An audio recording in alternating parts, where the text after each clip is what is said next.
Okay, aloha everybody. Aloha. Is this thing on? Aloha. There we go. My name is Pueo Pata. I'm a kumuhula here on the island of Maui, but I also work for the Council for Native Hawaiian Advancement, and I've been asked to come here today to kind of be the MC for this particular presentation, as well as the MS, which is the microphone shuffler. During the presentation, there will be some time allotted for questions, and hopefully our presenters will have the answers for you. But because we don't have a wireless mic today, the microphone for the questions is right over here. That means if you have a question, drop your stage fright, leave it at your table, come up and ask the question here. The reason that's important is for a couple of reasons. One, we all want to hear your question, but also because it's going through our feed, and that way the online audience can hear the question as well. It can also be archived so that those who need to know your question can take note of it and perhaps include it in the future as a frequently asked question. Is that correct? I am so good. I'm good. As a kumuhula, we can't dismiss any opportunities for enlightenment that can bring us together as a community. So the moon phase today, we're right in between Mahealani and Kulu. So the full moon is now leaving. Now, all those kona winds that we just had, right? When we have a full moon, the maximum amount of water is in our plants. It's in our trees. During regular winds, the windward side of the tree is always pruned. So there's not a lot of buildup. But when we have these kona winds, especially during the full moons, you have all this bulk, heavy now because of the water, and the winds are coming from the opposite direction. So you have lots of opportunity for branches to fall. And I believe that we saw that. So the next time this happens, you'll be prepared, right? So we're in Mahealani into Kulu. And about this place here that we're at, we'd like to say mahalo nui to Lahainaluna High School. Raise your hand if you went to school here. Okay, raise your hand if you were a boarder. I'm so sorry. No, and he's still here. He's still hung around. Awesome. So the old dining hall in the 1800s is what I'm going to read this passage from, and it has to do with the tables, the naming of the tables. And I'll read the English translation for you. It says, "There was a lot of poi at this school. We ate until our mouths smacked noisily. Here are the names of our dining tables. Pohakunui, which means large stone, was named because of a large stone standing at the place where we farmed, which was just over here. That's why the table was named that way. Another one was Auwaya Wau, which means Wau's ditch, another dining table. Because of how our ditch, which is this ditch right over here, how close it was to that of Wau. That's how that table was named. Another table was named Kapauma, which means the pump. It was named because the water pump was constructed there before, and that's how the table was named. Kumuvi, the tamarind tree, is the name of another table because of a tamarind that grew there. That's how that table was named. That's how each name was given by us, the students. And that was in 1872. Now, although we have a lot of wisdom that we can look back into our newspapers and to our kupuna as resources, we have gathered on stage with us 4 resources as well, 4 experts in their fields. I'll soon be introducing Erin Wade of the Planning and Development Department. She's the chief for the County of Maui Department of Management. We have Colonel Jesse Curry, Commander of Recovery Field Office for the U.S. Army Corps of Engineers. We also have Dr. Corey Koger, the debris subject matter expert from the U.S. Army Corps of Engineers, as well as Tanya Lee Gregg, the principal archaeologist of Aina Archaeology. We're going to go ahead and begin today's presentation with my friend, Erin Wade, Planning and Development Chief, County of Maui. Thank you. Thank you so much. Could I start today by seeing how many people have started their right of entry agreement in the room? Okay. So today, oh, that's not going to work. There we go. So today, we are here to talk about the debris removal process and rights of entry. So I'm going to walk through relatively quickly what that looks like to sign up for a right of entry, and then the experts will tell you what actually happens when they get onto your property to do debris cleanup. Next slide, please. So this process illustrates what has happened to date and then what is going to happen on the site. The first, all the way over on your left, is the hazardous material cleanup that happened with the Environmental Protection Agency. They went in and hand removed anything that was possible to pick up, such as propane tanks, cans of paint, bulk asbestos, those types of things. That was collected and brought off island. Then the community was invited to come in to the zone and revisit their site. And right now, we're in that moment where either you're being asked to sign up for debris removal if you'd like to have the government assist you with that, or to decide if you wanted to clean it up on your own. So we're here today to talk mostly about the government funded, so this is a FEMA-sponsored program to do debris removal on the lots that have fire debris. Next slide. So as I mentioned, there are two options. One is utilizing the FEMA-sponsored program. What you do is you'll sign up through a right of entry agreement because we're not allowed to access your site without permission. And then the Army Corps, they're gonna walk you through kind of step by step, but they come on, they'll do the debris removal, they'll look for hazard trees, they'll do soil testing to ensure that it's clean. And then they turn the right of entry and a closeout package back over to us, which says you're ready for a building permit. If you choose not to use the consolidated debris removal program, you'll need to do an alternate program, which has all of the same steps. So the same level of environmental cleanliness is expected whether you do it on your own or you use our program. Next slide. Okay. I guess I should say on your tables, before I get into the website, on all the tables, there is a pros and cons sheet that can help you evaluate for yourself what path you would like to choose.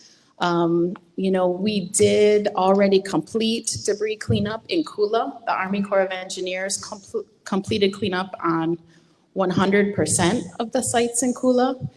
And they found that on average, the cost per site exceeded $200,000 for the cleanup. So you want to kind of have that in mind in terms of your budget.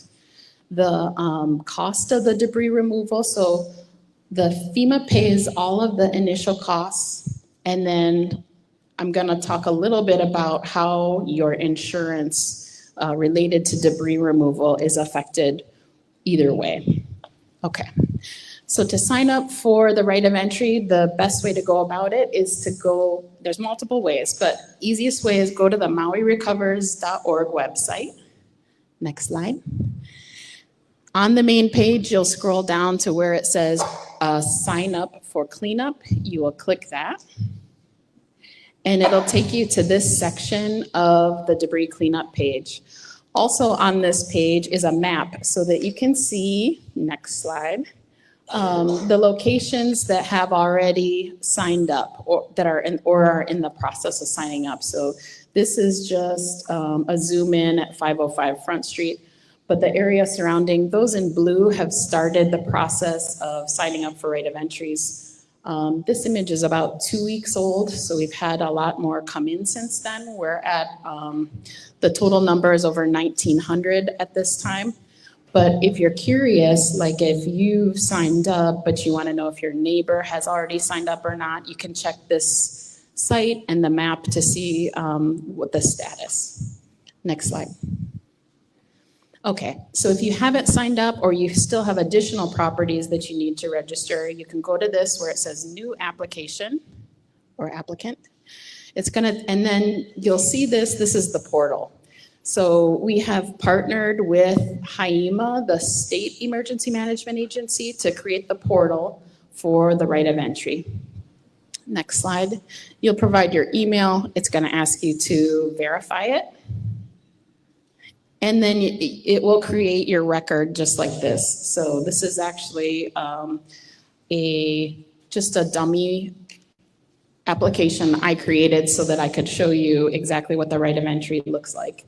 It'll give you an application number, and then it's going to ask you to go through several steps within the process. Next slide. Okay, the first, of course, is a disclosure, and then you can also see, and if you can't see, we're going to put all these slides up online so you can see more closely as well.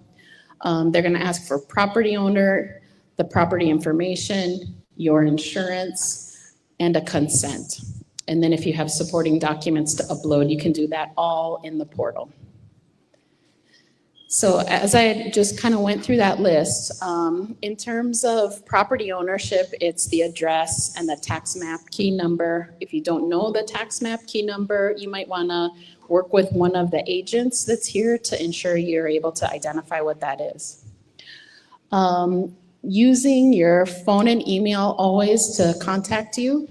And then in terms of insurance information, we ask for the declaration page. So typically in your insurance policy, that's the very first page. And you may or may not have a line item in your policy that says debris removal, and it may or may not have a specific number. That is what we'll use to determine how much your insurance policy is intended to cover for cleanup.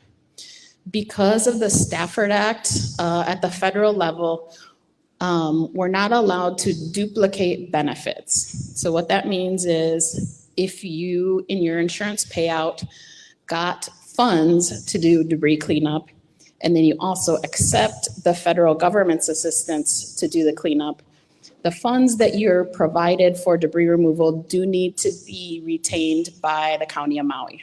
So quite a ways down the road, after all the cleanup is complete, you'll receive a bill from the County of Maui just for whatever your insurance provides for debris removal. Okay, and we might need more Q&A on that, which we're happy to do after this. Okay. And then in terms of signatures and verification, if you're doing it in person with the team, you can provide signatures, or you can do it through an attestation over the phone with the Tidal Basin team. The folks that checked you in today are from Tidal Basin.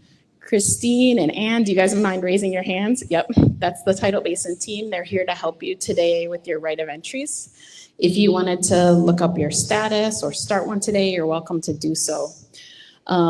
As we move through this whole process, we're here to talk about debris removal. I'm happy to answer whatever we can. I know that it's going to veer into all kinds of questions about permitting and disposal and a number of things. We'll answer what we can today. You also might be thinking about what your hopes are for the future. I wanted to let you know we do have the Long Range Planning Division here in the back corner.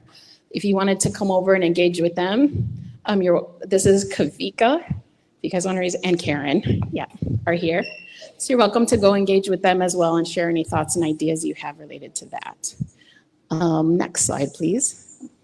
There are 3 locations that you can go to fill out your right of entry in person or provide additional documents. Kako'o Maui is at the Maui Mall, right kind of by the subway. The Disaster Recovery Center here in Lahaina at the Civic Center, or at the Kalana o Maui building. The one at the Kalana o Maui building will be open throughout this coming week, and then we're gonna take that one down. So, but these 2, the Disaster Recovery Center and Kako'o, will still be available. Next slide. Okay, and that's it for me. I'll ask Colonel Curry to come up and share with you about the debris removal process. Thanks. All right, thank you, Erin. And as I said, I'm Colonel Jess Curry from the Corps of Engineers. So for the entire Corps of Engineers effort here on Maui, I'm a part of that team. Dr. Koger is one of our team members. And then at the back of the room, you can see lots of red shirts and a few white shirts that all say Corps of Engineers. And that's, again, just a part of the team that's out here to help everyone through this process and to get this work done. So additionally to that team, we do always want to put up, I think from the last time we met, we improved the number font color so you could actually read it this week. But that's our call center. Again, they're there manning that call center right now. So if you have questions that we're unable to answer here as you go through the process, they're always a quick phone call away, and they'll either answer your questions or try to help find the way to get you to the right agency or right place to get your question answered. Next slide, please. So I'm going to talk about a few things on debris removal, and then I'll ask Dr. Koger to come up and to continue to explain some of the process.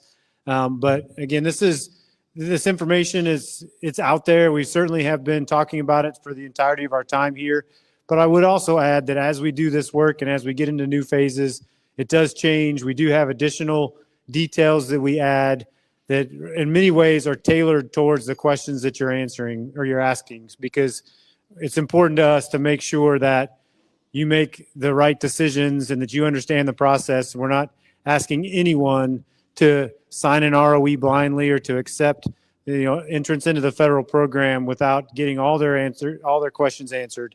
So then this is intended to do that, and we just ask that you continue to talk to us and ask your questions, and we'll do our very best to answer them. If we can't answer them here today, we will get the answers to you and as soon as we possibly can. Next slide.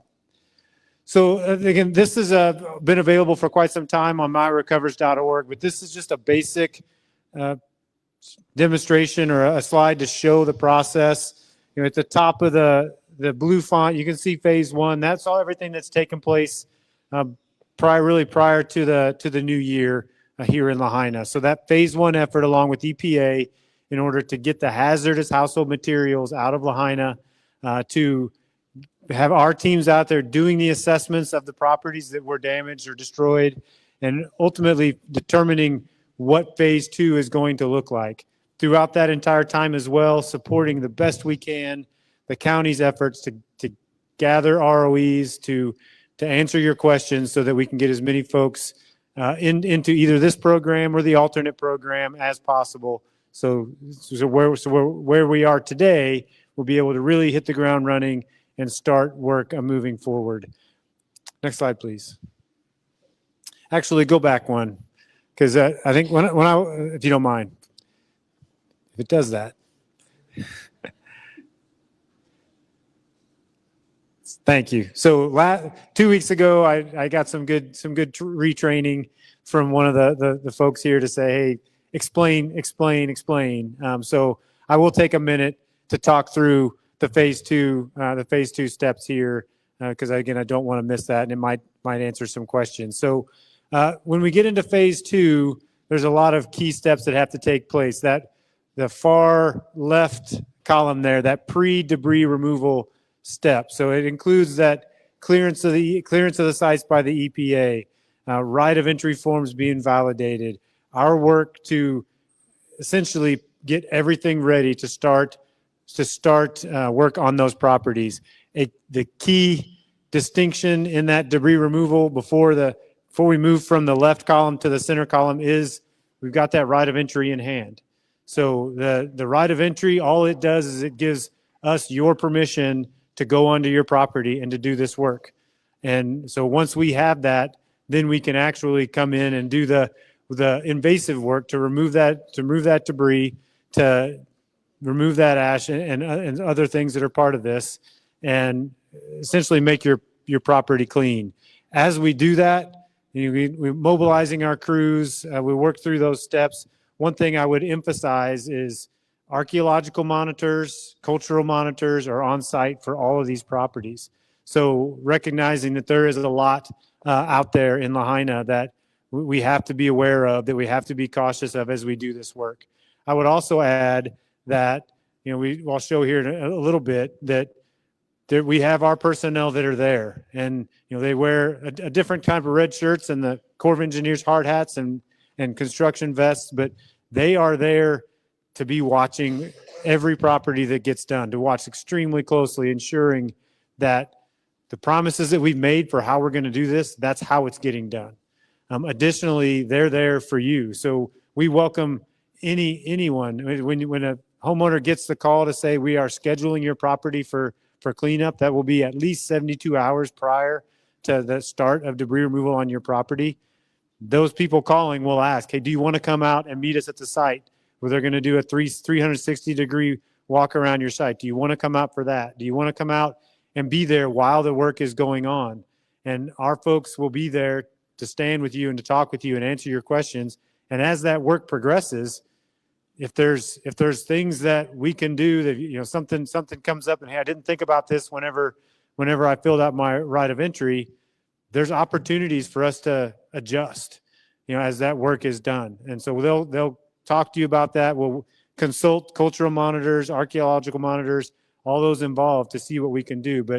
And honestly, the homeowners and business owners' presence at the sites, we prefer that because it helps us ensure that we're doing that job completely to your expectations. So that's all there in that middle column. And then to the far right, that ready to rebuild. So once it is complete, we will complete the entire process, put the packet together, which will include a letter from the Corps of Engineers that says your property is clean and meets all necessary standards to rebuild in residential or commercial properties. So that letter is all that has to go forward to the county that will enable you to apply for and receive your permit for a clean property. So that's the basics of the process. There is a QR code there again, or you can just go to MauiRecovers.org to see this if you want to reference it. Next slide.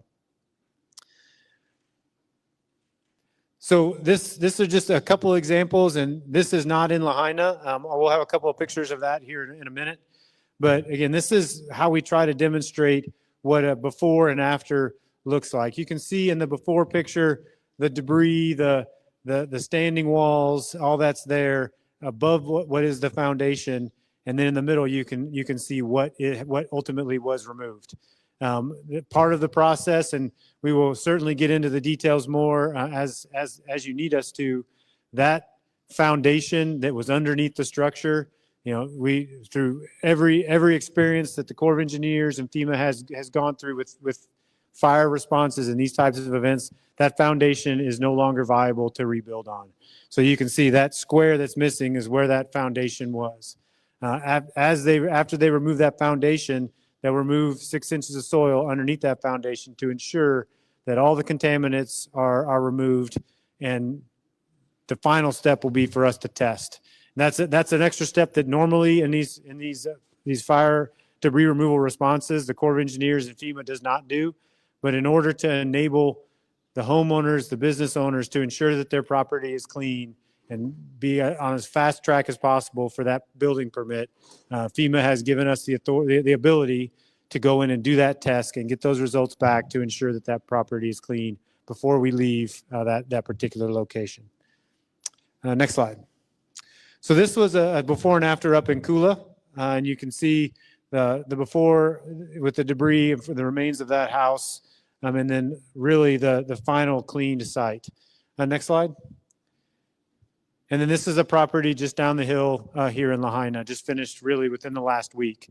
So this particular property, you can see the standing walls that were there.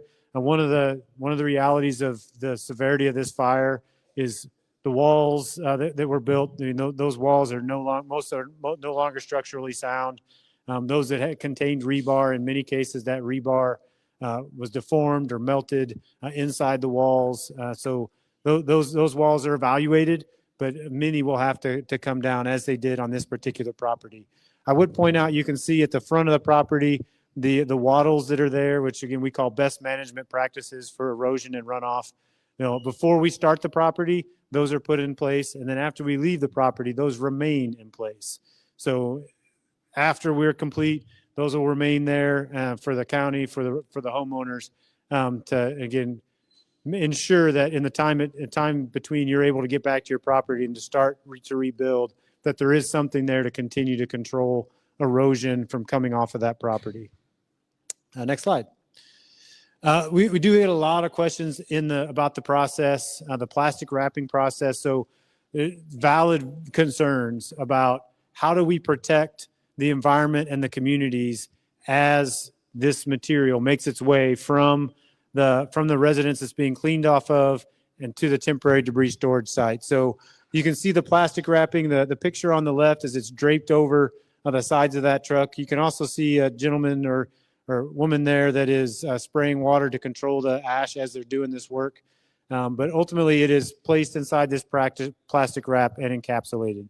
So that way, as it's moving down the road, there is no chance that ash or debris can become airborne, fly out of the back of the truck, and ultimately it moves all the way safely all the way to the temporary debris storage site.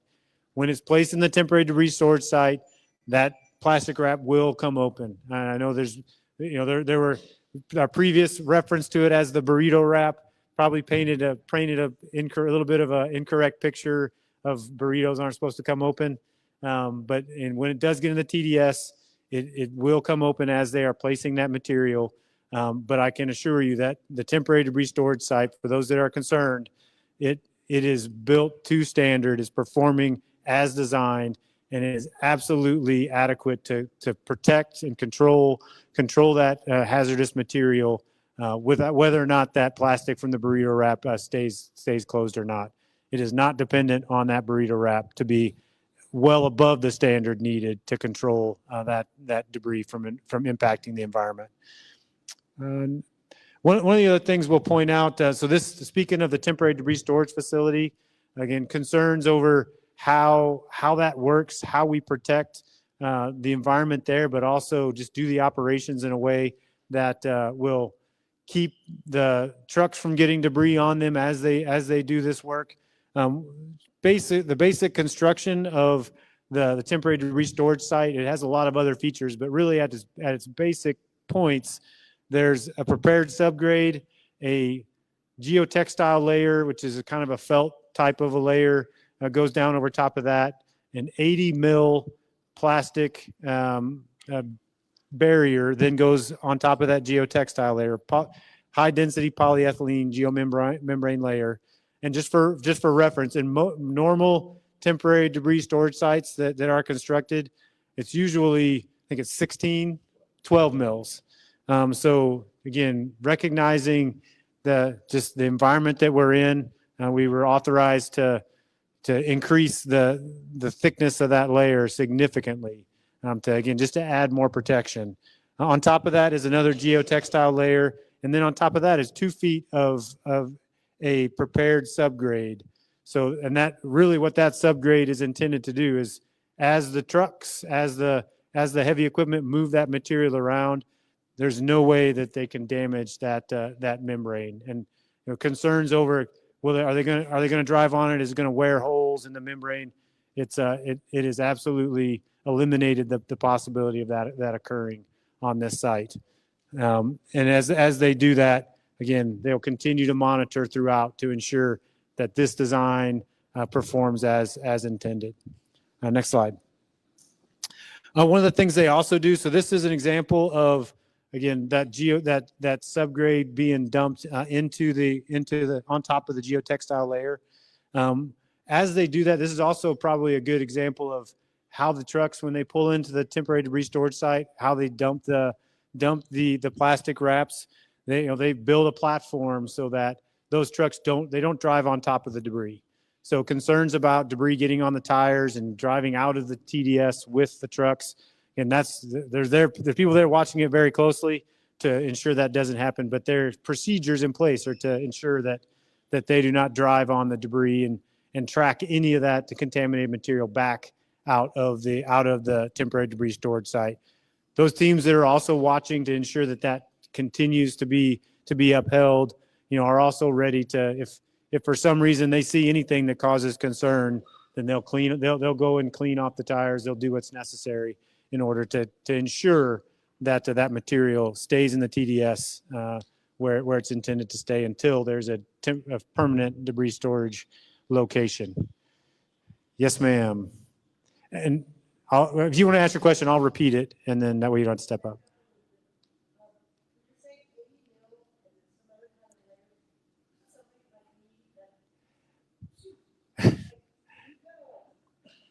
Right. Well, I mean, it's still a within the fingers thickness, but yes, I am. It's absolutely confident that it will not. So, and it's a great question. So I'm sorry, the question was if the 80 mil layer of plastic is going to be adequate to protect or not, is not going to break under the weight of, 400 tons of ash and debris. That's, again, typically it is that 12 mil, which meets all required standards for the exact same type of amounts and materials. So that 80 mil thickness gives us even a significantly increased level of confidence and really an assurity that will not happen. There are things built into the layer itself that enable the people that are monitoring to know that in some case, if a seam were to come open or something like, so it's all pressurized that they're able to monitor that membrane to, if in any way it does not stay sealed, then they would know immediately, because the pressurized portion of that membrane would give them an indicator. So that, again, we're very confident in the design, very confident in the performance to ensure that I can give you a guarantee that that's not going to happen. All right, thank you. Next slide. So speaking of the temporary debris storage site, so you can see in the early January, so that operational layer is what's shown on the right side as they're working on that layer. And then in the lower right is a picture of really just recently where the debris and the ash is being placed. So they place it there, and every single day at the end of the day, they'll put cover over top of that of clean soil so that any winds, any other environmental factors that could impact that soil has no chance to catch the debris and to get it anywhere outside of the temporary debris storage site. So again, it's a very robust site. It's more robust than any temporary debris storage site that we've ever built. And again, very, very confident that it's going to do exactly what we intended to do and will protect the environment for as long as is necessary. Next slide. So we already talked about myrecovers.com. Again, I would mention here that our efforts are the Corps' efforts, very well nested with the county. We've been side by side with the county since the beginning and working our best to enable you to have access to everything that we are putting out as well through MauiRecovers.org, so that you don't have to search through a bunch of different places to find the information that you need. So when you go to MauiRecovers.org, you'll certainly see a lot of things that will guide you to our products and our things that we're continuing to develop in order to tell you the story of how we're doing this work. Next slide. Okay. I'll just make it up. Okay. I'll pass off to Dr. Koger and we'll go from there. I apologize, we're using an old slide deck apparently. So my name is Corey Koger. I'm a debris subject matter expert with the Army Corps of Engineers. So you've submitted your right of entry. We've given you the call. And again, it's at least 72 hours in advance. That's not that we're going to be there within 3 days. That is to schedule for you. So I just want to make that clear that it's not a 72 hours and then we're just going to go. We're going to coordinate that with you so you can be there the entire time. Okay, can you hear me now? Okay, so the 72-hour in advance call is just to schedule when we will come out and you can be there. So I just want to make that clear. So after you've made that call, what's it going to look like on your property? So we've talked about getting the right of entry. We've talked about how we load the trucks. What are we going to load into those trucks? First and foremost, we're going to remove recyclable metal and recyclable concrete to the extent that we can. The ash and debris that is the hazard, which is why we have a response here that's going to be wetted and placed in the plastic, will be removed from the structural footprint. So we're not going to remove everything from your property. We're only going to do the structural ash footprint. So We can describe to you what that means, but basically what's not eligible under this event is a driveway that's outside of that, walkways, patios, pools, anything that's outside of that burned area. We're going to leave everything as much as we can intact. So after we do that, after we take that material, we're going to scrape 6 inches of soil, as the Colonel said. There's a reason for that. Studies have shown in California that the impact of ash goes down about 3 to 6 inches. We're just going to take 6, just to be safe. We'll test that. We've worked with Department of Health on what those levels are. We're meeting the residential standards for the state of Hawaii. That's what allows you to go back on your property and rebuild. Okay, we got the right slide deck. So nobody knows your property like you do. This is just a schematic that we're trying to show. But what we need from you when you fill out that right of entry, there's a place to provide pictures or sketches. Please fill that out if you fill out a right of entry. But in general, again, this is the structural ash footprint shown here in green. Anything within that is eligible, including basements. We will saw cut right along the driveway and leave the driveway there. Again, patios and walkways are not eligible. Pools are not eligible. We'll drain the water, we'll take out the ash, and then we'll fence that because it's a falling hazard, but we'll leave the pool there. Vehicles are eligible. And again, we're going to saw cut right along this line and leave the rest of the driveway if it's intact, if the vehicle didn't damage it. What's also eligible are hazard trees. So any tree inside the structural ash footprint will be taken as debris. But there might be trees all around the perimeter that burned and are going to die within 5 years. There's an arborist that goes out and makes that determination. So you'll see a blue circle with an orange tag. Those are the trees that have been designated for removal. I think that's pretty much it. Next slide, please. While you're out there, as Colonel Curry said, you may not know who to talk to. It's a large construction site. We're going to have a lot of trucks. There's some hazards there. Please find the quality assurance folks, these happy folks. They'll probably be wearing hard hats when you see them. And they can answer your questions. They can show you where to stand while debris removal occurs. Next slide, please. And that's all I had. Thank you. Thanks, Corey. Just to go back, I don't know if we can reverse the slides a little bit. Apologize for going a bit out of order. I wanted to go back and show the public viewer that we have developed. It's about 3 slides back. One more. So in order to help the community see, or at least be able to go online and to see status and to understand where we're working and what progress we're making, the team did put together a product that is publicly accessible. You can view, there's a QR code at the bottom, and then the next slide is a bigger picture of that QR code. But the earlier slide that I talked about, that talked about the 3 columns and the steps and all those things that are ongoing within that, this is intended to show you where that's happening within Lahaina. So it's you can zoom in on it, you can click on properties, it'll tell you the address, but the key points are what the numbers for those properties as we move forward. And I for one, as I know you are as well, sincerely looking forward to seeing this map continue to populate. The crews that are working in Lahaina right now, right today, we have seven crews working simultaneously. I think they're probably, I know yesterday we're up to 10 properties that had all the debris removed. I know they've completed a couple more today.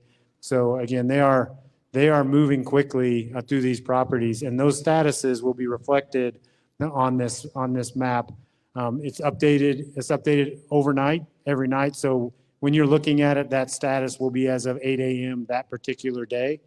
But again, if you come back and check the next day, it'll be updated, as the team brings the reports back for what was completed and put them into the viewer, you'll be able to see those. And the steps as they go down through the colors, the debris removal complete, pre-debris removal complete, that's all those things that are necessary, including that right of entry in our hand, for us to be able to move forward. Archaeological assessments is another key step that is in that first category. So we do have more rights of entry that the county has, significantly more, that the county has given over to the Corps of Engineers. But as we work through those, again, have to do those initial assessments in order to turn those blue. As the debris removal process starts, it'll make its way through that yellow, orange, and it's a light green colors as that process continues. And then ultimately at the bottom, that darker green color would indicate those properties that have had all debris removed, have been tested. Those test results have come back. And if we needed to go back and remove some more material, we did that. If we didn't, then final erosion control was added, and that packet, that right of entry, has been given back to the county for the county and for homeowners to be able to move forward. So again, this is out there. Go to the next slide, please. If you wanted to scan the QR code, it's on the next slide. Yeah, sorry. Okay. That would be great. I'll try to.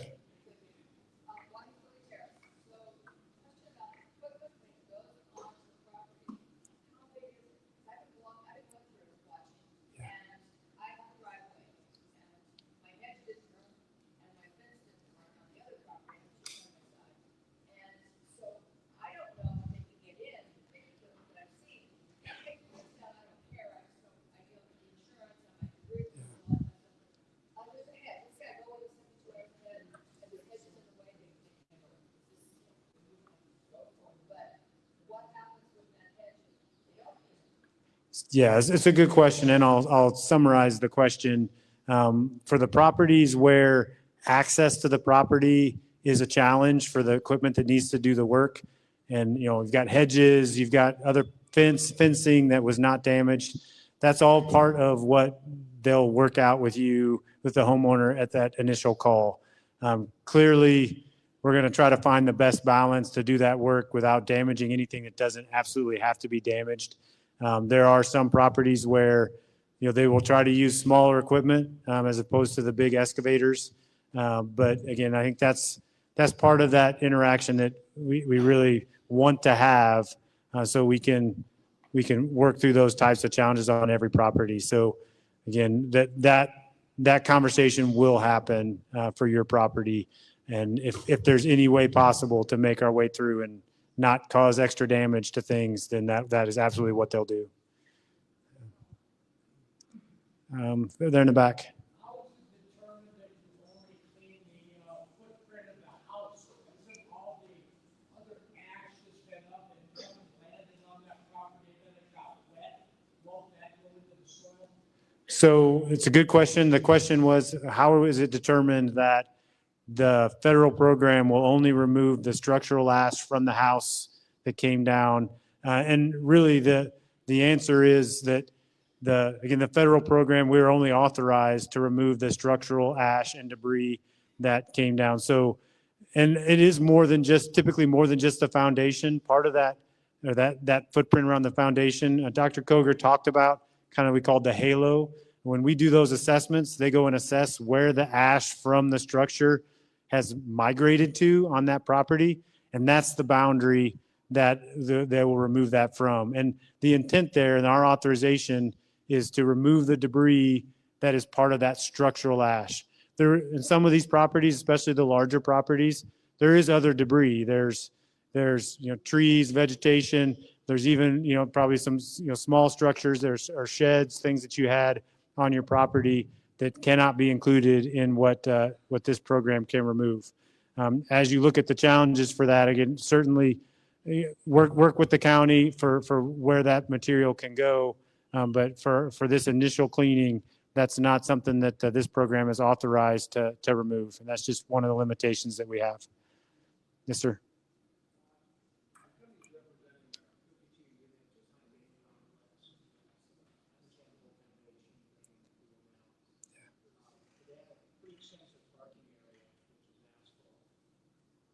They had to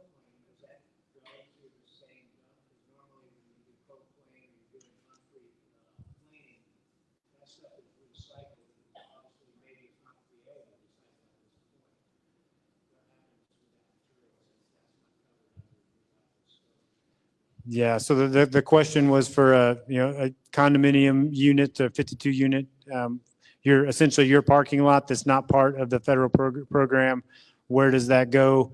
I think that's probably not a question for us, for the Corps. I know the first step that we do on every property with what is within the program is to remove everything that's recyclable, all the metal that's recyclable and recyclable concrete. As it comes to asphalt and other pavement that's outside what we're able to remove. I would hope that that can be recycled if it has to be removed, but I mean, I think it's a little bit outside the scope of what our program does. Yes, ma'am. Can you speak a little bit more about the cost and insurance side of things?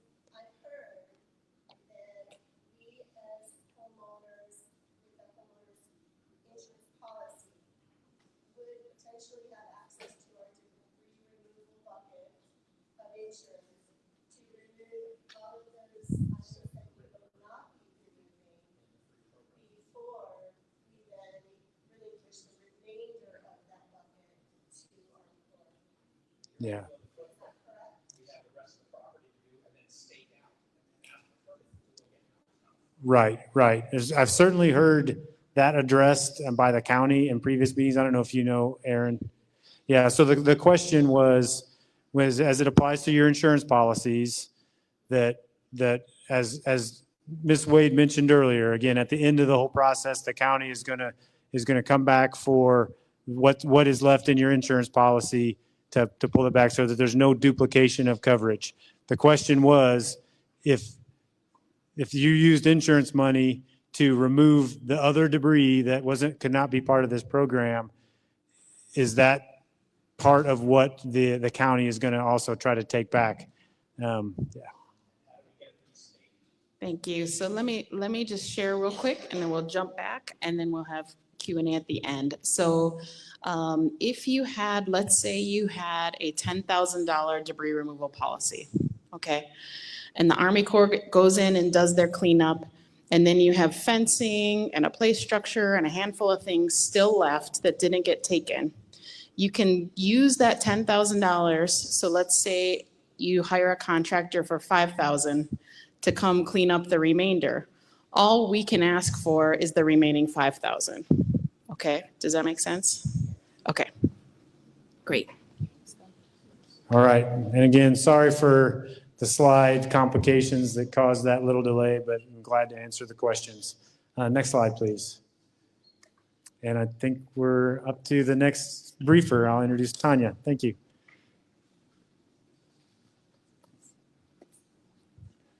Aloha. So what we are responsible for as a part of this process in archaeology in a large way has to do with, one, the recognition that Lahaina National Historic Landmark is extremely historically significant, and two, that Lahaina town in its entirety is extremely historically significant. And so because this is a part of a larger federal process, there is a federal law that comes into play, and that's referred to as the National Historic Preservation Act. And what that does is it puts into place certain processes by which we can understand what the historic areas are, what sites contribute to the significance of a historic area, and any project that is undertaken by the federal government with federal funds or on federal lands needs to comply with the processes for the National Historic Preservation Act. In this situation here in Lahaina, we truly understand that all of the operations and the undertaking that is happening here falls under a federal project, and therefore this Historic Preservation Act applies. Next slide. There are a couple of triggers that define a project as a federal undertaking. I'm just going to go through them very, very quickly, just so you understand where we're at in the process. One trigger is that if a project requires a federal permit, like an Army Corps of Engineers permit, if you're going to make changes, say, to a stream bed or for your lo'ikalo, or make changes to the harbor, for a boat slip, you may require an Army Corps of Engineers permit, and that would be considered a federal undertaking. Next slide, please. If there is federal funding involved, in this situation here, there's absolutely federal funding involved. Oh, sure. Is that better?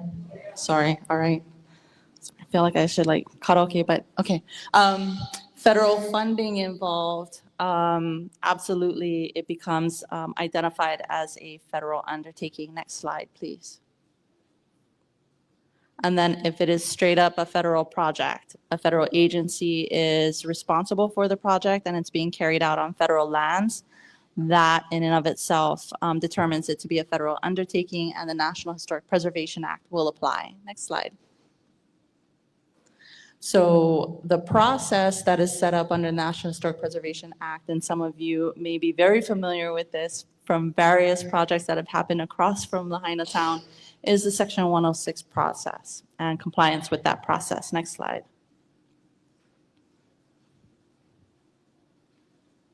So what is that process?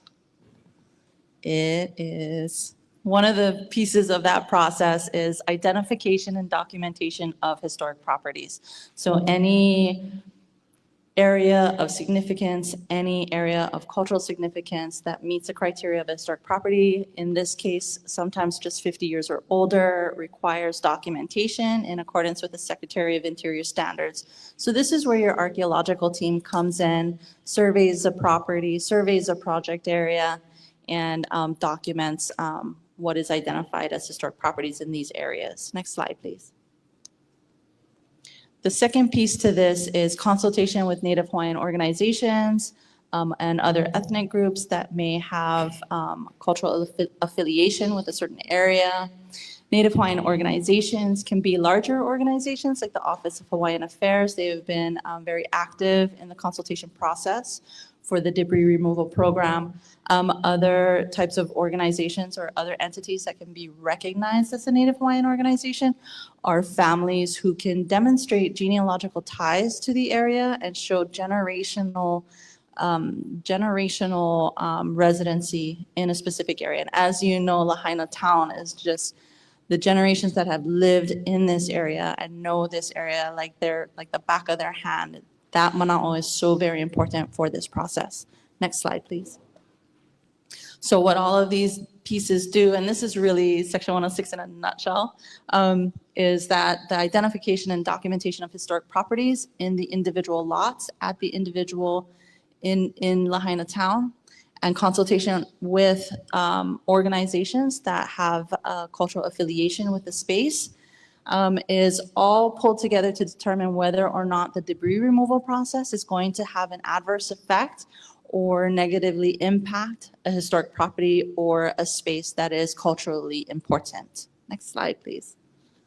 The work that we do for the archaeological survey, the work that the archaeological monitors are carrying out is all governed by a document referred to as the Archaeological Treatment Plan that was prepared by the FEMA Historic Preservation Specialist. And FEMA has determined that the project area or area of potential effect for the CDRP activities is wherever there's going to be ground disturbing activities. Next slide. So that includes the structural ash footprint. We have had our crews walk through the lots for which we've received ROEs at our archaeological transects as defined by the Archaeological Treatment Plan within the structural ash footprint to understand even if something might have collapsed onto something below a hale, Access roads and staging. We know we have some very narrow roads with some beautiful historic boundary walls. So we want to understand where those are in relation to where the trucks are moving. Disposal locations and activities incidental to debris removal operations. So anywhere within the parcel or within the access area that a machine may have to operate that's not directly within the structural footprint, yeah, because you need areas to be able to maneuver outside of that area. So we take a look at the footprint of all of that and document those sites and features that fulfill that 50-year or older criteria. Next slide, please. So what does that mean for the ROE situation? As Dr. Koger had mentioned before, no one knows your lot or your parcel like you do. And even an archaeologist who has lived and whose ohana is from these areas don't know your personal lot like you do. And there are two questions or two areas on that ROE that are very important for the work that we do to make sure that we are identifying the areas that are significant to you and your ohana or and you and the community. One, are there any known cultural resources on the property? In this area, on this, in this question, for archaeological survey and monitoring, are there any old walls? Are there any old terraces, lo'ikalo, agricultural terraces that are on your property that may have been there for generations? Do you have old awai or old sort of irrigation ditches running alongside your parcel? And any other types of similar structures. So our kuleana as archaeologists, we are looking for those items or those sites that are 50 years or older. The cultural observers are also concerned about contemporary practices as well, right? So if you have ku'ahu or areas that are current for your practice, if in your cultural heritage you have areas of significance within your garden area, your backyard area, please, please, please, this would be the place to write that down. Prior to entering any lot for survey, the archaeological firm, I look through every single ROE and read and look for these two questions. And any of these two questions help to inform our process because sometimes it may not be readily recognizable to someone who does not know the parcel as well as you do. So the cultural observers would want to understand and identify any areas of ceremonial spaces, any contemporary lo'i areas that are significant for your practices, and any other highly sensitive areas. The other question here is please describe any other details about the property, culturally significant items or areas. If you have something in your yard that you care very much about, upright pohaku or stone that you care very much about, this is a good place to put that. As Dr. Koger had mentioned before, some of the trees that are identified as hazard trees are marked for removal and to be removed from the property. We know from a multicultural, multi-ethnic those of us with those backgrounds, sometimes our ohana plant trees for very specific reasons. Those trees may belong to someone or something. And so if in this ROE you can describe that to the extent that you're comfortable on the ROE sketch, sketch in which trees those may be so that we can then understand why these trees are so significant. And in some cases, if you want to do something specific with the wood of that tree, because it does have to come down because it is a hazard, this is a good place to put that as well. If you would like a phone call with the archaeologist or the cultural observer, this is also a good place to put that as well. We have been in contact with some families who have very sensitive things on their lots to understand how they would like best for us to document that and moving forward in this process. So again, for trees and other areas of sensitivity, especially if you have been living in that space for generations, this is the place to go. And it doesn't even have to be Aina Archaeology. If you are more comfortable with someone else to be able to speak with that person, this would be a very good place to be able to put that, that concern down and this information. And we will for sure reach out as we go out and survey that Aina. Next slide. Next. Thank you. That's all from me. Mahalo for your attention.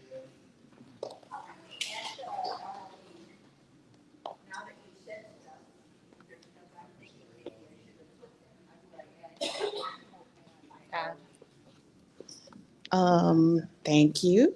So depends on whether you've submitted it or not. Do you know if it is officially submitted? Okay, so we'll probably want to talk with the agents. If you have not submitted, it's still editable. If it's been submitted, it's already kind of working its way through the process. So let us know today what your property address is, and we'll get that attached and uploaded, okay? I guess I will transition, if that's okay. Thank you very much for the time that you spent learning about what we've been up to. We're very grateful that you've taken the time. I do want to acknowledge a little bit of housekeeping first.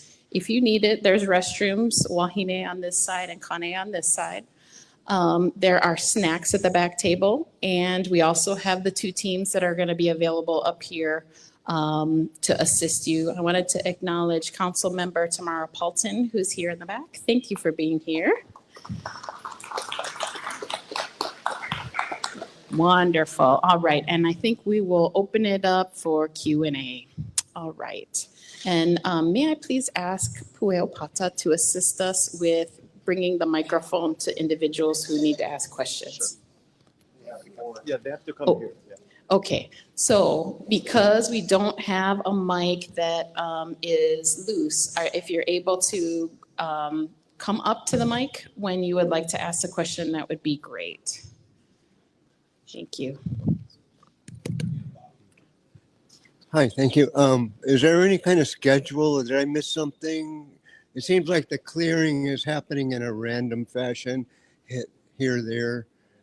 Can we somehow get on a list to be informed when in the future?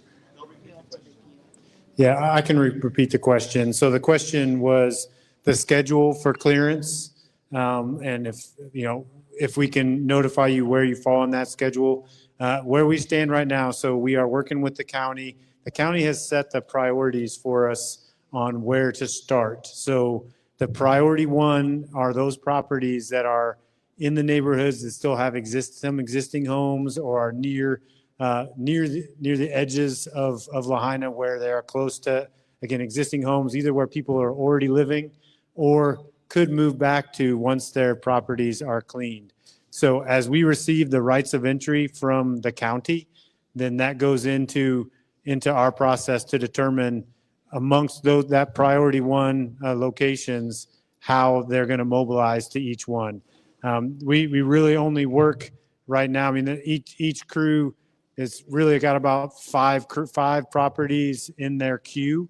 And the reason they're spread out throughout Lahaina, it's for construction efficiency, so that they're still in neighborhoods that are within those priority zones, directed by the county, but so that the trucks coming in and out, the heavy equipment, aren't causing delays by being up too close to each other. So that's why you've noticed Wali Kuli area. There's a couple crews working here up the hill, just down the hill from here. There's a couple of crews working, and then in South Lahaina, there's a couple crews working there as well, and they're dispersed again for that purpose. To your question of when you will find out, that 72-hour call is really the first time that you're going to find out where. And again, that's 72 hours to say we are scheduling your debris removal. And the reason we say 72 hours is it will be at a minimum 72 hours before they start your property. It may be longer, but they'll call the point of contact that's on the right of entry to have that discussion, to schedule that property. So as those come in, we'll work to continue to build that schedule out further.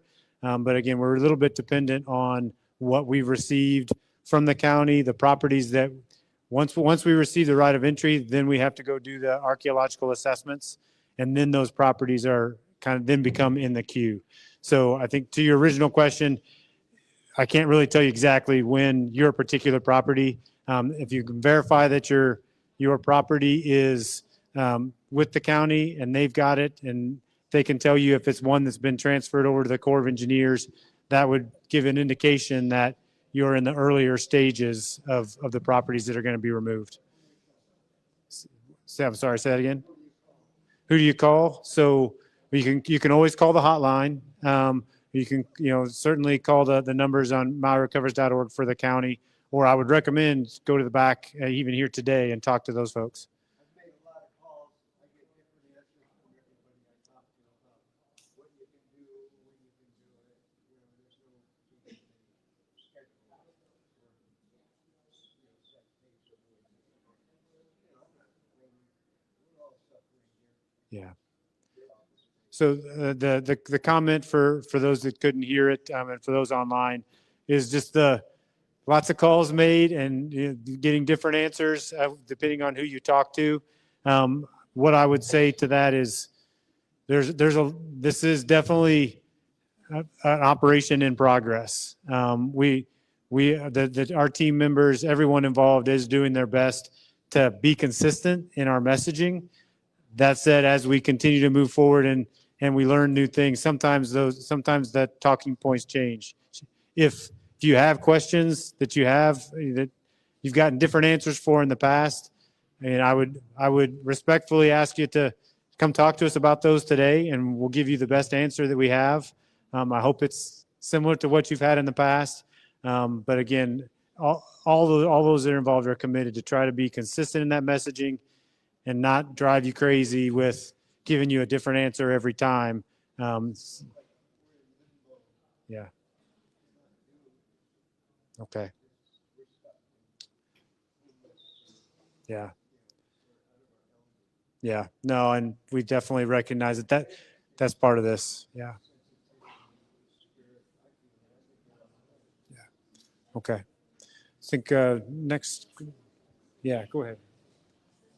There is one thing I just wanted to mention about when you get phone calls, and I know because you have all filed for an innumerable number of things, FEMA, SBA, all those things, right?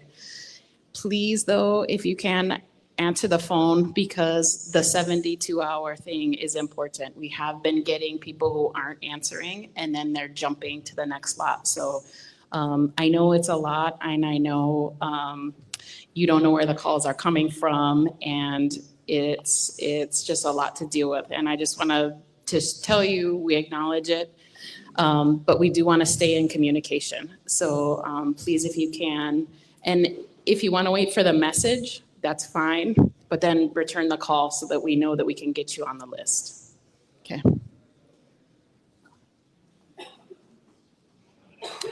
I have 3 questions. I'll try to make it quick. Circling back to the question that I had earlier about our debris removal bucket of our insurance, did I hear you correctly in that we will receive a bill at some point from Army Corps or FEMA or someone, and at that point in time is when we would then provide the remainder of the debris removal coverage that we had already then received from our insurance, or whatever they hadn't yet paid out to us?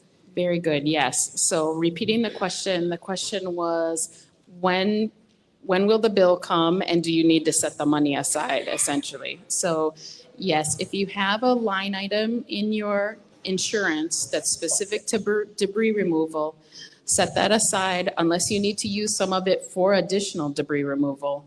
But what you're not spending from that, please set it aside.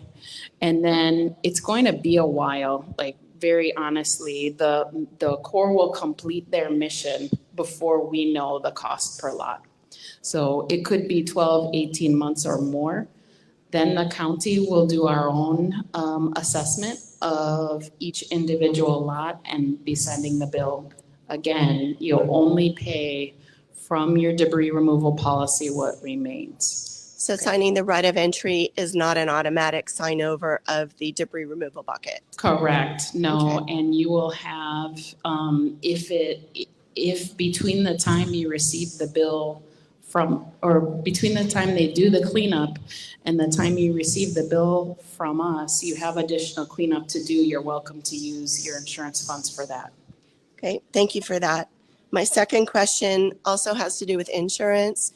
We have since been dropped from our original insurance carrier, and our new insurance carrier will only insure our damaged property for liability coverage on a vacant lot.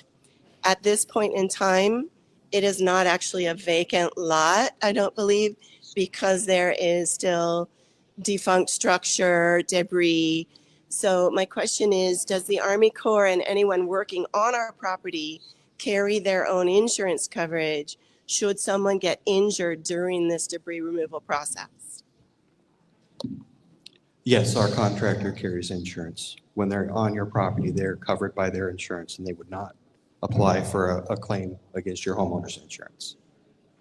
Can you repeat that? I missed that last part. We would not, our contractor would not apply for a claim against your homeowner's insurance. They are self-insured. Okay, thank you for that. And my last question, can anyone speak about the property once the debris has been removed? Obviously, next steps are rebuilding, but what about that underground infrastructure, things like sewage, water, PVC piping, things that may not have been removed on a 6-inch removal, but yet still may be damaged? So exposed utilities will be cut and capped the question is, what happens to underground utilities that might remain on the property if they're below that 6 inches? So for those that aren't, that are exposed, those will be cut and capped by the Army Corps, and that's how we will leave the property. You will have to account for those in the rebuild and permitting process once water and sewer is actually reestablished to your property. Okay, thank you. Thank you for your time, all you, definitely. I just have a couple questions here regarding the permitting process and who's going to restake the property and who makes the call on how far of a footprint that the FEMA is going to remove. Because my house is kind of close to these walls, was there today. I can push these walls over that are surrounding my property. Who's going to take those away? That has to be the FEMA way. And then who's going to actually pay for that? If I have to, that's fine. Who's going to restake the property? And is that after that, I get a permit? And then we get into the next step instead of me having to wait like a puppy every step it goes along. If it can't just be streamlined, hey, they cleaned it, boom, here comes the permit. Can I just move there? Now I have a permit to build. So the permitting process, you can start now.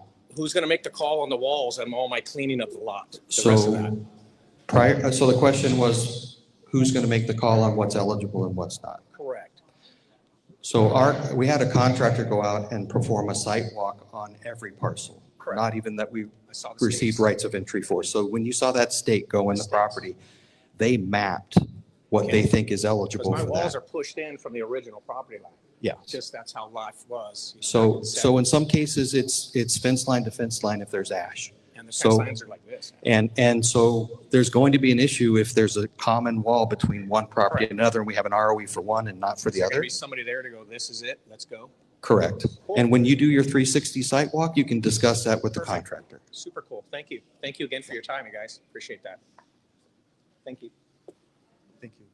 We're going to switch up the format. So if you have a question, you're going to use this microphone. We apologize for the technical difficulties today. We have an online question. Okay.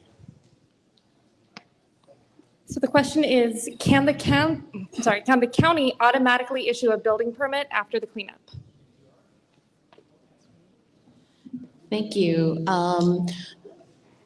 Properties that had structures built in 2018 or since then were issued under the current building code and are eligible to be reissued. So if you intend to rebuild the same house in the same arrangement and it was built since 2018, your permit can be reissued after the lot is cleaned. If it was issued prior to 2018, you will need to apply for a new building permit.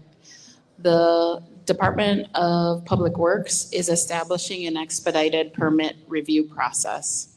You're eligible, again, to apply for that permit at any time. You will need to wait until the closeout package comes that says your lot has been cleaned to issue the permit. You can apply at any time, but it's got to be cleaned to issue permit for construction. Okay.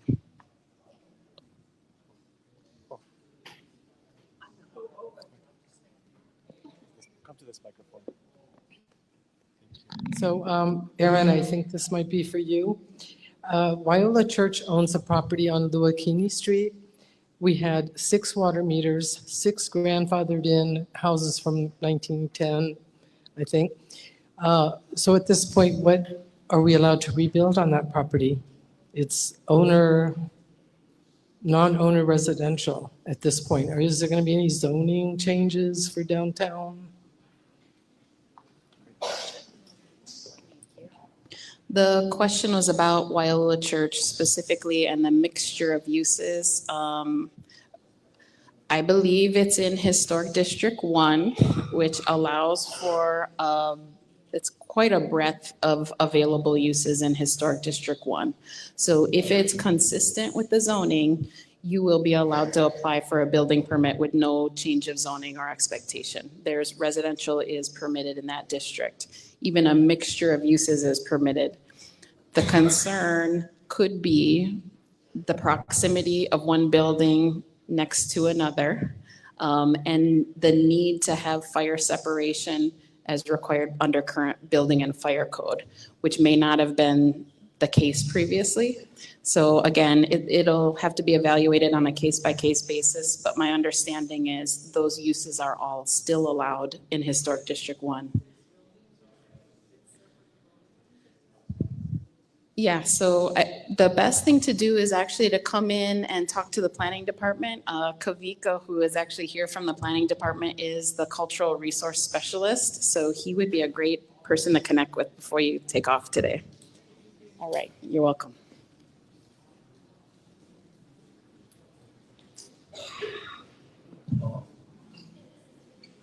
Okay, so Aaron, so you said so prior to the building permit. Will you use the mic so they can hear you?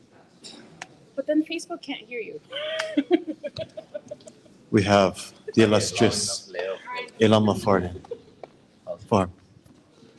Yeah, hey, so, I think plenty of us have concerns about the rebuild. And then, my concern is also affected by shoreline setback. If we remove the foundation, will it still be grandfather claused in? And are we able to rebuild the same house that we had before? Or are now we starting from scratch and subject to a brand new permit process? Thank you for that. The shoreline properties are a special case. And, a couple issues have come up already today that I believe warrant deep dives like this, that we're going to want to have a whole nother session about what's possible with permitting, what's possible with shoreline properties specifically. It hasn't been 100% worked out. The shoreline rules do allow rebuilding of structures that burned in a fire. However, the state shoreline setbacks requirement says something different. I think I mentioned this to you. So there's conflict there that we're going to have to resolve through this process. And I know development services and zoning are working out with the state what happens next for those properties. But the standing wall is not, would not be the trigger for grandfathering at this stage. Yeah. Without being shoreline setback, just any house, once you remove the slab, can we rebuild the same house that was there before? So the question was, if there is still a slab and it gets removed, can you rebuild the same house in the same location? For most properties, the answer to that is yes. If it's on the shoreline in the VE or flood hazard zone, the question is maybe if it requires elevation or not. So those code requirements would still need to be met, and the planning department has not yet determined if there's going to be special rules or not. They're still working on that, okay?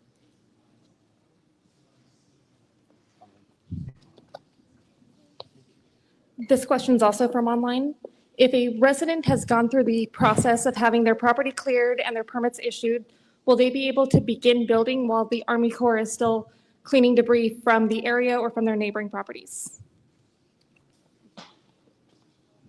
Thank you. Yes, so the neighbor to neighbor is not a limitation. In fact, one of the common questions we also got is, can I go to my lot to clean if Army Corps is there next door? And the answer is yes. Can I occupy a structure next door while the Army Corps is cleaning? The answer is yes. Can I start new construction while the Army Corps is next door? Yes. Yes to all those situations.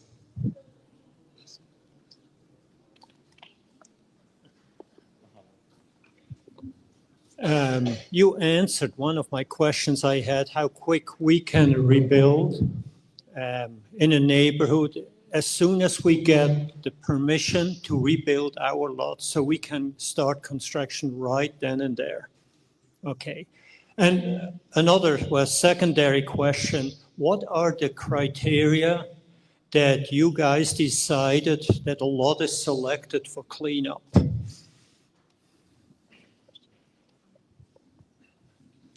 Thank you. The first category, of course, was standing structures. So anything that adjoins a standing structure that we received a right of entry for, we put at the top of the list. And that is so folks that are in hotels and want to get back to their homes have the area cleaned in immediate vicinity. So that was number one.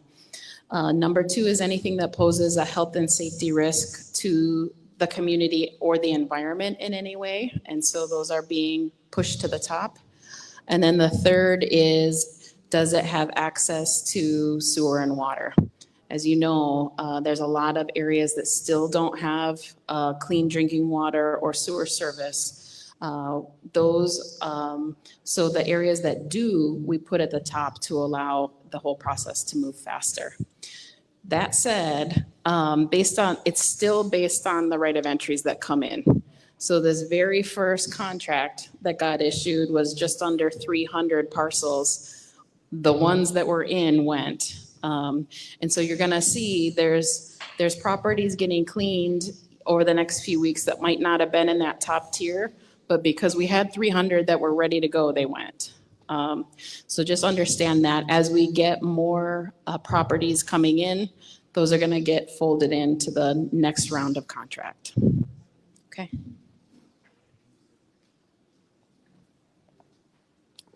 We have Councilmember Tamara Paulton here with a small clarification that will provide some answers to what was asked. Sorry.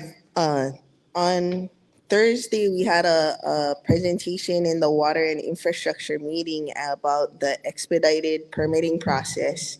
And they're working on selecting a contractor to do the expedited permitting process.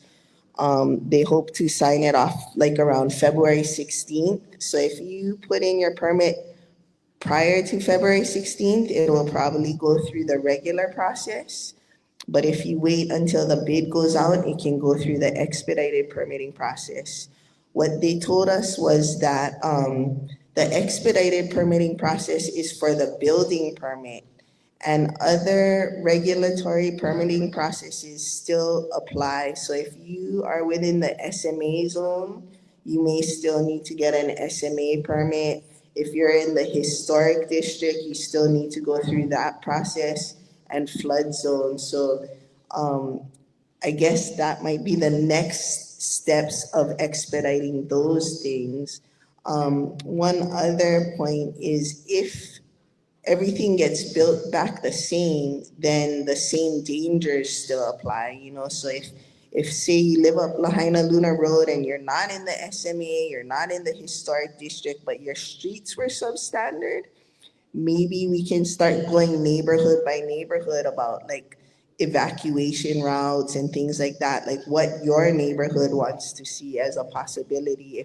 If the roads are too narrow and you'd like to widen it, or if it's you don't want to widen it and you want to make it one-way streets or things like that. But I think it's important that when we build back, that people feel safe, that if there is another fire, if there is another large wind event, that we're more resilient that time. So just some things to think about. I didn't want people to have false hope that, oh, 15 days, I get my building permit and let's go. The other thing, they won't grant the certificate of occupancy until the water and sewer can be hooked up. So it's good news and we're working on a lot of stuff, but just, temper expectations a little. Thank you, council member. I'll be shamed. I only had 2 questions, but now I have more after hearing you.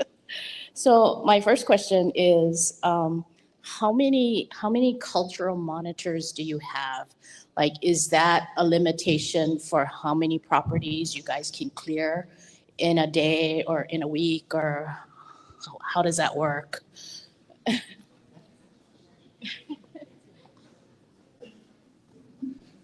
So currently we have we'll probably ramp up to 15 crews. We have cultural monitors and archaeological monitors, cultural observers.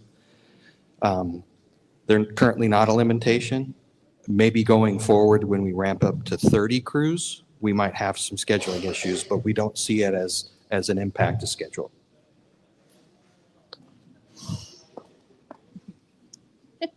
So my next question is, rather than uploading my ROE documents to the county website, I sent it in via email. How long will it take for you guys to respond that you've gotten that application? And because I had 2 properties that I needed to send in. Thank you. The documents that are sent in via email take longer, just so you know, because when it goes straight into the portal, either from the online version or from going in person, it gets submitted immediately. So Christine is back there. About how long does it take if you submit via email? She's the one who's answering your emails, by the way. Yeah. Do you want to come up?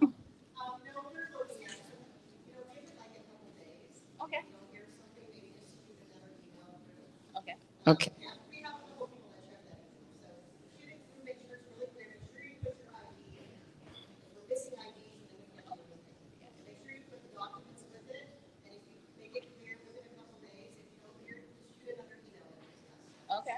Okay, so the answer was it takes a couple days if you submit it via email, and then make sure you put your ID attached when you send the email. My last question, I promise. But this was for what Tamara had brought up, is she said that if you put in your permit before February 16th, it goes through the regular permitting process. But if you go after February 16th, it's going through the expedited process. So if you're in the regular line, once they get that expedited process set up, do you jump the line? How will that work?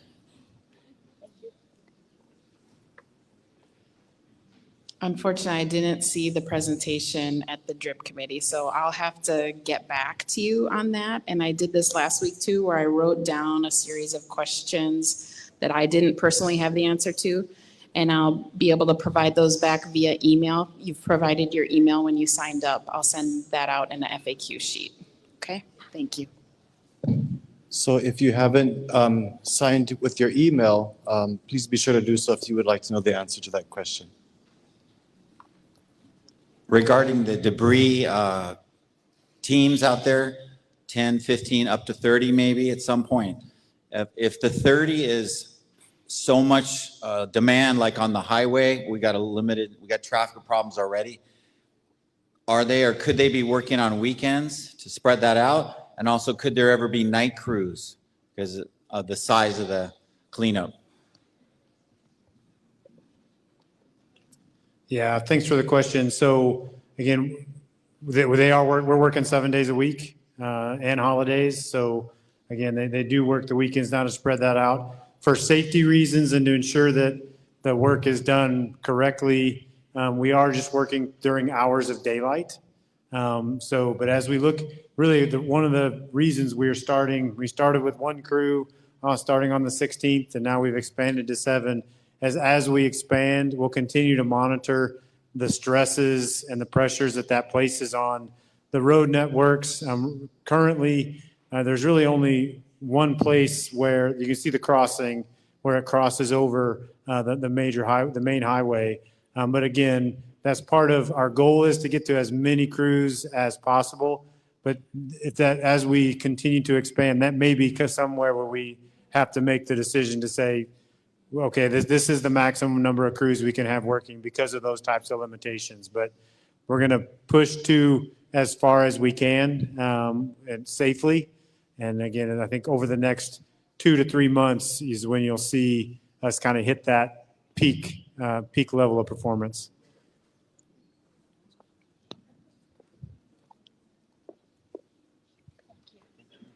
Will there either be a recorded playback option for this meeting or a transcript made available to us? Thank you. And that's a great opportunity for me to thank our tech team with David and our translators. Actually, can we have a round of applause for those folks? I'm very grateful. Yeah, so David will help us after the meeting is complete. He takes the Facebook Live recording and posts it on the County of Maui's YouTube channel. And then we'll have a link from Maui Recovers to the YouTube channel as well, so you'll be able to see it.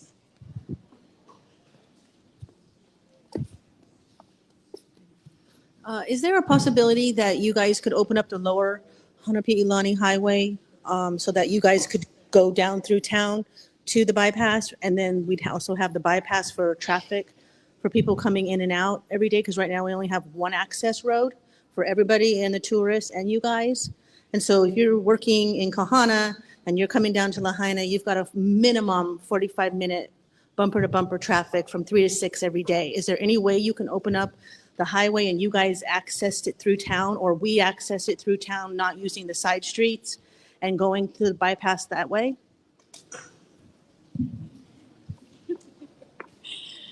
Okay, this was a decision by the State Department of Transportation and the County of Maui to keep Honoapi'ilani from Keawe Street onward closed. And the reason for that is safety and security.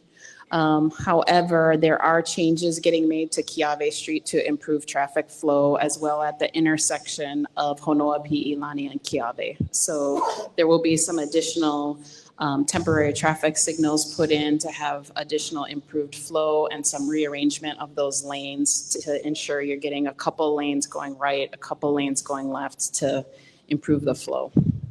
Thank you.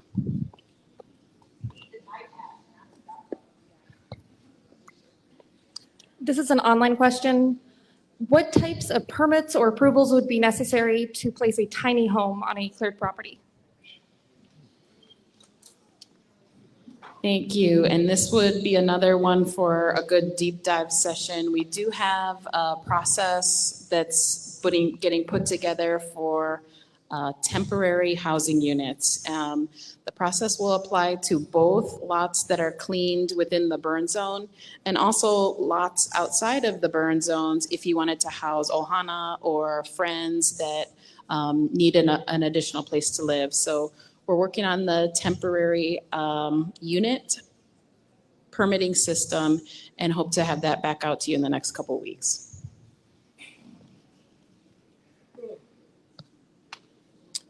Do we have any more questions?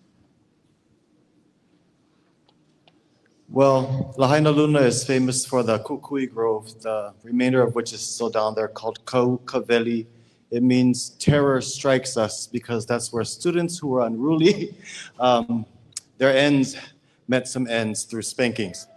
But of course, kukui trees represent enlightenment, and so we're, of course, grateful for the enlightenment that's been shared here today, for all the questions as well. We'd like to say mahalo nui to Sabina Wilford, one of our interpreters for ASL, as well as Tori Mahelani Ho Ching. Mahalo for that. David and his crew, we say thank you so much for the tech support. All the agents who are in the back to answer your questions, as well as the long-term planning division back there. Councilmember Tamara Peralton, but I'd also, of course, like to say to County of Maui's Aaron Wade, mahalo nui. For the USACE, Colonel Curry, mahalo nui. Dr. Kober, thank you so much, as well as Principal Investigator of Aina Archaeology, Tanya Lee Gregg. If there is rubbish, we're guests here, so be sure to take your rubbish out. It's not a restaurant. There's rubbish cans around the sides. Feel free to use the restrooms, and if there's any treats left, please take them home with you. But mahalo nui, ahui ho.